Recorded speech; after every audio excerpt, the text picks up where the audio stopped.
Et pour parler de cette panne de courant géante qui touche l'ensemble de la péninsule ibérique, nous sommes en direct avec Amine Bennouna, expert en énergie, qui est avec nous depuis Marrakech. Bonsoir. Bonsoir et merci de l'invitation. Merci de répondre à nos questions. Alors pour commencer, comment expliquer ce genre d'incident électrique ? Alors, ce genre de panne électrique se produit tout simplement lorsqu'il y a une demande trop élevée par rapport à l'offre, voilà, ou inversement, une offre trop basse par rapport à la demande. Et, et du coup, il y a des endroits qui deviennent surchargés et ça commence à tomber. Le problème, c'est que le réseau est interconnecté. Donc, lorsqu'il y a des parties du réseau qui sont surchargées, et bien, ça va surcharger petit à petit de plus en plus les centrales les plus grosses. Et au finish, eh ben, ça fait des grands clashs, voilà. Et justement, alors comment on pourrait faire les gouvernements pour se protéger de ce genre de blackout, même si à ce stade, aucune hypothèse n'est écartée, selon Pedro Sanchez ?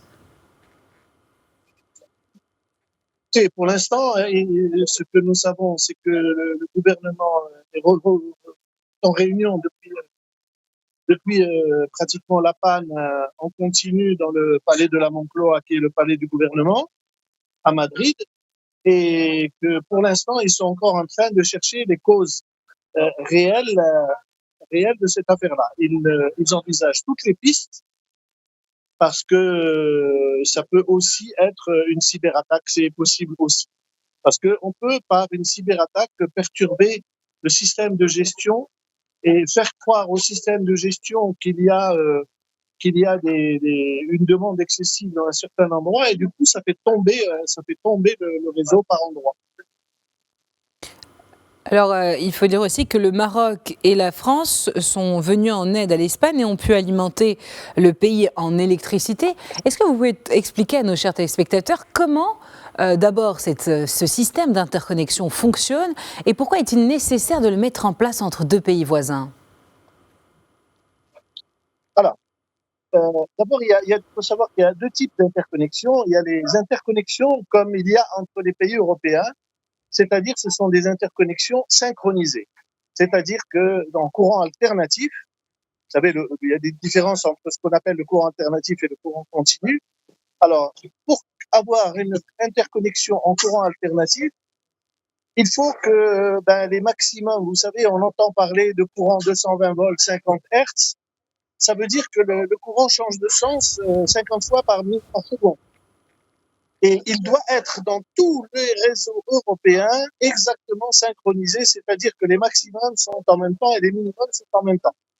Alors bon, c'est quelque chose que l'on sait faire, sauf que le problème, l'avantage de ce système-là, c'est que tout est mutualisé, c'est-à-dire tout ce qu'il peut y avoir de bien, notamment lorsqu'il y a des besoins en puissance dans certains endroits, on peut faire appel à d'autres et vice-versa. Donc, tout est mutualisé. L'inconvénient de ce système, c'est que quand il y a un clash, il est pour tout le monde.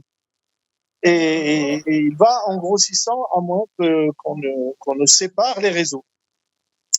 Alors, il y a d'autres façons de faire des interconnexions que celle-là. C'est celle qu'a le Maroc avec l'Espagne. C'est-à-dire que les deux réseaux, nous avons un réseau en courant alternatif et eux aussi, mais le câble qui passe sous le détroit de Gibraltar, c'est un câble en courant continu. C'est-à-dire que les réseaux marocains et espagnols ne sont pas synchronisés. D'ailleurs, je pense que nous ne pourrions pas être synchronisés avec le réseau européen compte tenu des énormes contraintes qu'il y a sur le réseau. Et donc, nous sommes connectés par une connexion en courant continu qui nous permet simplement de faire de l'appel de puissance quand on en a besoin et vice-versa, eux aussi, de faire un appel de puissance. C'est un appel de puissance qui n'est pas synchronisé, qui passe par tout un tas de dispositifs électroniques à l'entrée et à la sortie du câble sous-marin qui traverse le détroit de Gibraltar. C'est ce qui nous a mis à l'abri du clash justement à 11h30 heure marocaine. Voilà, et c'est ce qui nous a mis à l'abri. Bon, le Maroc a été quand même touché puisque à l'instant où la panne a eu lieu sur le continent ibérique, il y avait quelques centaines de mégawatts qui passaient à travers le détroit de Gibraltar. Et donc, le Maroc s'est trouvé brutalement en manque de ces quelques centaines de mégawatts.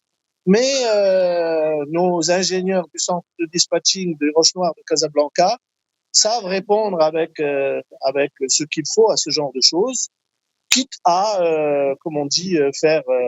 il y a deux façons de faire. Hein. Soit on met en route des centrales à fioul ou à gasoil à démarrage rapide, qui permettent de compenser immédiatement l'offre manquante, ou bien aussi, chose que nous faisons dans ce pays de temps en temps, de faire ce qu'on appelle du délestage, c'est-à-dire on coupe l'électricité à certains endroits, ce qui revient à baisser la demande. En parallèle, alors, les services d'un opérateur téléphonique au Maroc ont été impactés par cette panne. Comment expliquer une telle répercussion? Alors, c'est relativement simple, c'est compliqué tout en étant simple. Pour cet opérateur téléphonique, le centre de connexion Internet du Maroc vers le reste du monde est situé en Espagne. Et l'alimentation de ce centre est assurée par le réseau espagnol.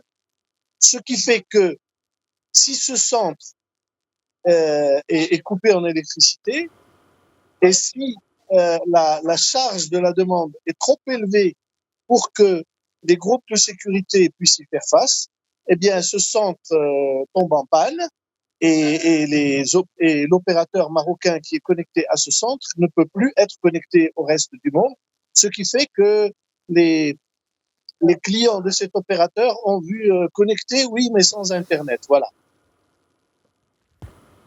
Eh bien, merci infiniment, Amine Benouna, pour toutes ces précisions. Je rappelle que vous êtes expert en énergie. Merci à vous.